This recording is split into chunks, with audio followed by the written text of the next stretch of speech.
પૈસા કમાવા આસાન છે. રિસ્ક લેવું, બિઝનેસ ઊભો કરવો આ તમારી તાકાત છે. પણ એ દૌલતને બચાવીને સહી સલામત આગલી પેઢી સુધી પહોંચાડવું આ એક કલા છે. આ એક ફિડ્યુશિયરી ડિસિપ્લિન છે. નમસ્કાર, હું છું કેપિટલમાંથી. અમારું માનવું છે કે વેલ્થ એ નથી જે તમે અર્ન કરો છો. વેલ્થ એ છે જે તમે કીપ કરો છો, જે તમે તમારા બાળકો માટે મૂકીને જાઓ છો. બોનસ તરીકે, made a 7 costly tax tracks for high net worth NRIs, a strategic report on avoidance and compliance પર એક ઊંડાણપૂર્વકનું માર્ગદર્શિકા બનાવ્યું છે. તમે વર્ણનમાં આપેલી લિંક પર ક્લિક કરીને તેને ડાઉનલોડ કરી શકો છો. ચાલો હવે શરૂ કરીએ. પણ આજે ભારત સરકાર અને ગ્લોબલ ડાયસ્પોરા વચ્ચેના સંબંધોમાં મોટો બદલાવ આવ્યો છે. બાય હોલ્ડ એન્ડ ફોરગેટનો જમાનો હવે જતો રહ્યો છે. જુલાઈ 2024ના ફિનાન્સ એ ખેલના નિયમો બદલી નાખ્યા છે. જો તમે યુએઈ, આફ્રિકા કે બીજા કોઈ દેશમાં વસતા એનઆરઆઈ હો, તો આ વિડિયો તમારા માટે માત્ર માહિતી નથી. આ તમારી ફાઇનાન્શિયલ સર્વાઇવલ ગાઈડ છે. 23 જુલાઈ 2024 આ તારીખ એનઆરઆઈઝ માટે એક બ્લેક ડે કહી શકાય. છેલ્લા 2 દાયકાથી રિયલ એસ્ટેટમાં ઇન્ડેક્સેશન આપણું સૌથી મોટું કવચ હતું. આ ઇન્ફ્લેશન સામે લડવાનું આપણું હથિયાર હતું.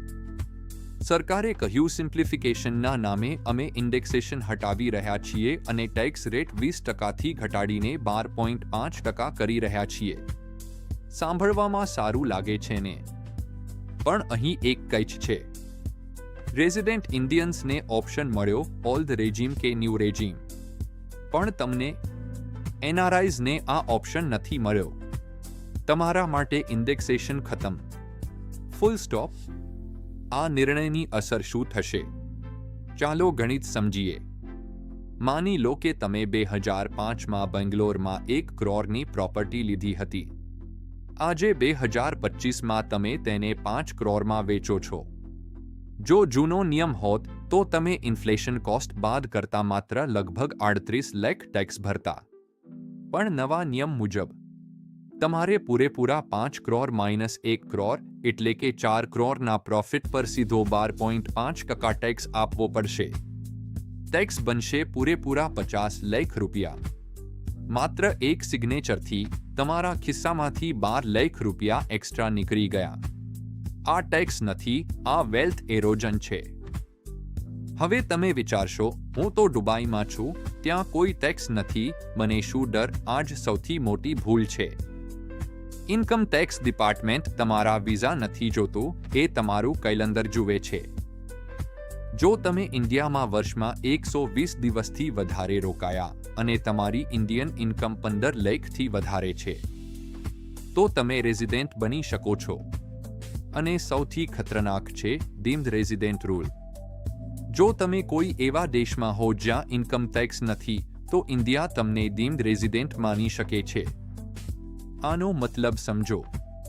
જો ભૂલથી પણ તમે રેઝિડેન્ટ બની ગયા અને તમે તમારી ફોરેન એસેટ્સ, બાર્કલેસનું એકાઉન્ટ, મેનહેટનનું અપાર્ટમેન્ટ શેડ્યુલ ફામાં ડિક્લેર ના કર્યા, તો બ્લેક મની એક્ટ હેઠળ તમારા પર કાર્યવાહી થઈ શકે છે. 10 લાખની પેનલ્ટી અને prosecution. Ignorance is not bliss, it is expensive. ગભરાવો નહીં. મુસીબતો મોટી છે, પણ સમાધાન પણ છે. કેપિટલમાં અમે આને કહીએ છીએ ડિફેન્સિવ આર્કિટેક્ચર. જો તમે પ્રોપર્ટી વેચી રહ્યા હો, તો ટેક્સ બચાવવાના 3 ગોલ્ડન રાઉટ્સ છે. સેક્શન 54, પોતાનું રેઝિડેન્શિયલ ઘર વેચો અને બદલામાં બીજું રેઝિડેન્શિયલ ઘર ખરીદો. સેક્શન 54F, કોઈ પણ એસેટ વેચો અને બદલામાં રેઝિડેન્શિયલ ઘર લો. પણ શરત એ છે કે તમારે પૂરેપૂરો પૈસો ઇન્વેસ્ટ કરવો પડશે, માત્ર પ્રોફિટ નહીં. સેક્શન 54EC બોન્ડ્સ, જો પ્રોપર્ટી નથી લેવી તો 50 લાખ રૂપિયા સરકારી બોન્ડ્સમાં મૂકી દો. 5 વર્ષનો લોકિન, પણ ટેક્સ ફ્રી. અને હા, પ્રોપર્ટી વેચતા પહેલા ફોર્મ 13 ફાઇલ કરવાનું ભૂલતા નહીં. નહીતર બાયર તમારા 20 થી 23% પૈસા તરીકે કાપી લેશે અને પૈસા 2 વર્ષ સુધી બ્લોક થઈ જશે. લિક્વિડિટી ઇઝ કિંગ, તેને ફસાવવા ના દેતા.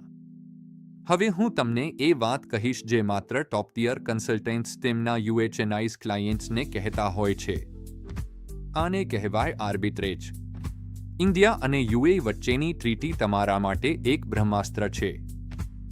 જ્યાંથી સાંભળો, ઇન્ડિયામાં ડેટ મ્યુચ્યુઅલ ફંડ્સ પર હવે સ્લેબ રેટ ટેક્સ લાગે છે. પણ ઇન્ડિયા યુએ ટ્રીટીનો આર્ટિકલ 13 કહે છે કે જો તમે યુએ રેઝિડેન્ટ હો અને તમારી પાસે ટેક્સ રેઝિડેન્સી સર્ટિફિકેટ છે, તો મ્યુચ્યુઅલ ફંડ્સ તેનો ટેક્સ ઇન્ડિયામાં નહીં પણ યુએઈમાં લાગવો જોઈએ. યુએઈમાં ટેક્સ રેટ શું છે? 0.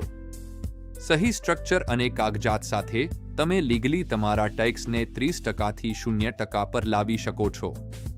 આ લૂપહોલ નથી, આ ઇન્ટરનેશનલ લો છે. વેલ્થ પ્રેઝર્વેશન એક એક્ટિવ કામ છે. લોસ હાર્વેસ્ટિંગ, પોતાના લોસીસને બુક કરીને ટેક્સ ઓછો કરો. ગેઇન હાર્વેસ્ટિંગ, દર વર્ષે 1.25 લાખ સુધીનો equity profit tax free book કરો. ગ્રેન્ડફાધરિંગ, જો તમારી પાસે 2017 પહેલાના મોરિશિયસ ઇન્વેસ્ટમેન્ટ્સ હોય તો તેને સંભાળીને રાખજો, એ સોના સમાન છે. મિત્રો, 2024નું નવું ભારત બદલાઈ ગયું છે. સરકાર એક્ટિવ છે. ટેક્સ રૂલ્સ સ્ટ્રિક્ટ છે. ચાલશે વાળો એટીટ્યુડ હવે તમારી વેલ્થ ખતમ કરી નાખશે. એક પૈસિવ એનઆરઆઈ અને એક સ્ટ્રેટેજિક એનઆરઆઈ વચ્ચેનો તફાવત છે આગામી 10 વર્ષોમાં તમારા પોર્ટફોલિયોના 30%. શું તમે એ 30% ગુમાવવા માંગો છો? કે પછી તેને તમારી આગલી પેઢી માટે બચાવવા માંગો છો? કેપિટલમાં અમારો મકસદ સાફ છે, બિલ્ડિંગ વેલ્થ 4 જનરેશન્સ. તમારા ફાઇનાન્શિયલ એડવાઇઝર સાથે આજ જ વાત કરો. ફોર્મ 13 રેઝિડેન્સી સ્ટેટસ અને બેનિફિટ્સને આજે જ રિવ્યૂ કરો.